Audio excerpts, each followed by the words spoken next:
Hi everyone, welcome back to Cody's Lab.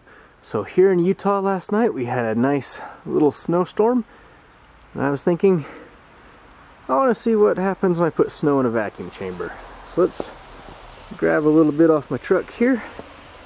Let's go throw it in and see what happens. So here's my vacuum chamber. You can see the tray of desiccant in the back there. I'm just going to set this snow onto some cardboard, just like that. Alright.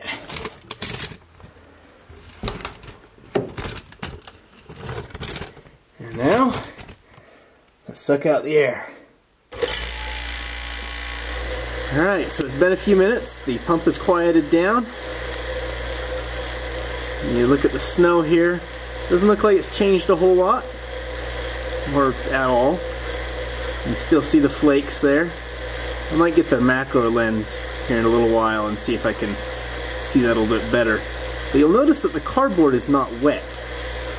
Like, it's been long enough, the room's warm enough that the snow should have melted a little. And yet, you see no liquid soaking into the cardboard. That actually makes a lot of sense because the pressure in there is too low for liquid water to form. In fact, if the snow melts, it should go directly from a solid to a gas, or sublimate.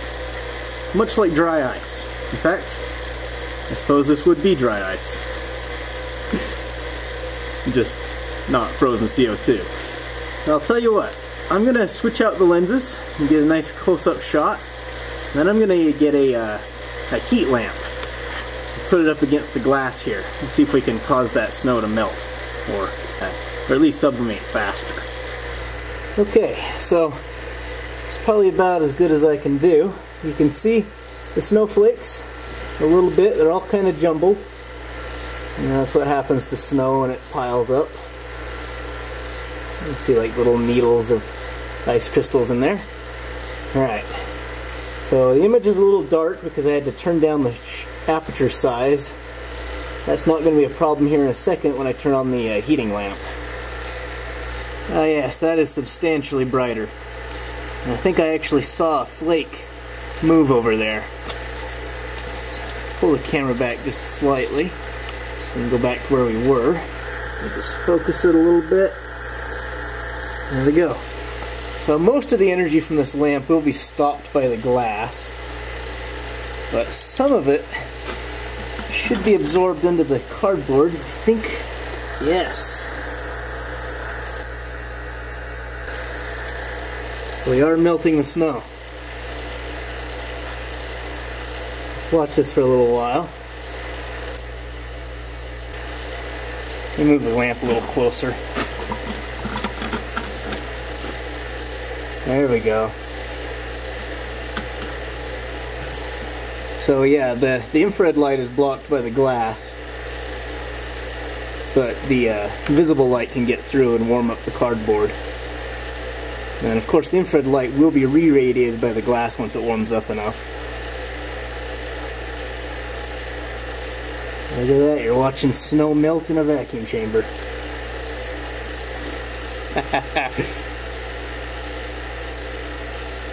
You notice there's no liquid being formed. It's just kind of disappearing. It's turning to a gas and probably being absorbed into my desiccant or winding up in the vacuum pump oil. Let me just record for a little while, and then I'll speed up the video in post.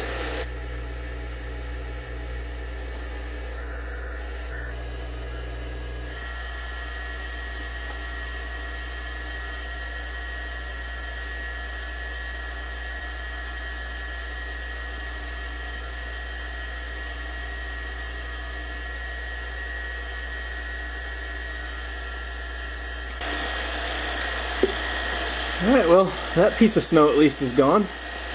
You'll notice it reacted very similarly to frozen CO2.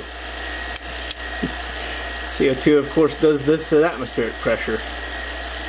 Whereas the snow I had to bring down to around 4 torr before it would even start to do that. I'm having a lot of trouble keeping the camera in focus. I think it's because of this glass. It's really distorting the image. Oh well. I think you guys have gotten the point. There is something else I want to try though. So let's actually shut this down. Let the air back in. Now, first of all, you'll be able to see the snow melting under atmospheric pressure. And then I want to try putting a thermometer in the snow to see what temperature it actually gets to.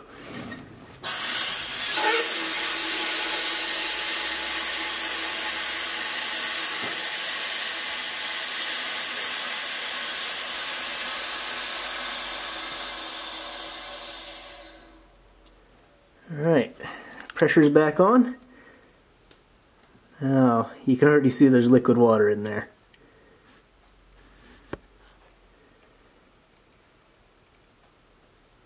Look how much differently it melts.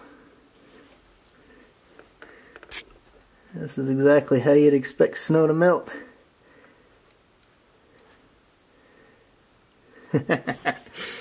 Alright, let's get this switched out for a cup with some snow in the thermometer. So I filled up an insulated flask with some snow, and here's my thermometer. I'm just going to use my homemade thermometer that uses a multimeter and a coil of copper wire here. So this is measuring the resistance of the coil, displayed here in ohms, or degrees Cody, as some people have said. When I stick it in the snow, we should see a bit of a temperature drop as it goes down to the freezing point of water. Let me pack all these wires in here so that I can close the door. I wouldn't worry about the multimeter too much. There's really nothing in there that would be affected by the vacuum except for the battery, and I've actually dipped that in some acrylic resin, so uh-oh, I did something. Okay, there we go. Was it 100 or 110? If you want to go look at the video, I'll leave a link in the description of me building this. So, temperature is dropping, not by a whole lot. I mean, it isn't very warm in here, so anyway, let's close this up and turn on the vacuum. We'll see what the temperature gets to.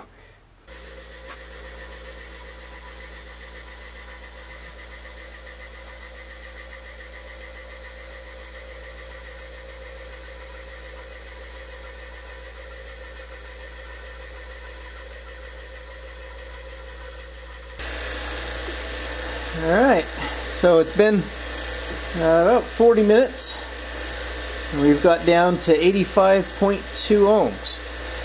I think that corresponds to negative 15 degrees Fahrenheit or negative 26 degrees Celsius. So, yeah, that did get very cold. Theoretically, I could get down to negative 50 degrees Fahrenheit if it was a perfect vacuum. Obviously this is not a perfect vacuum. In fact, I think you could actually measure the level of vacuum that I have based off of the temperature that the snow got to.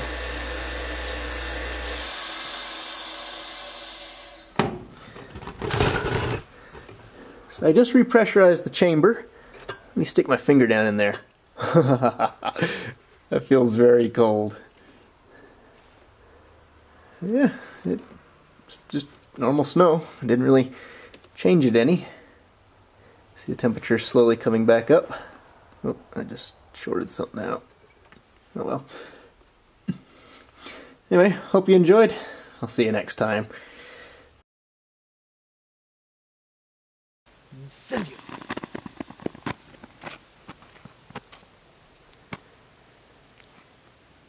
Incendio.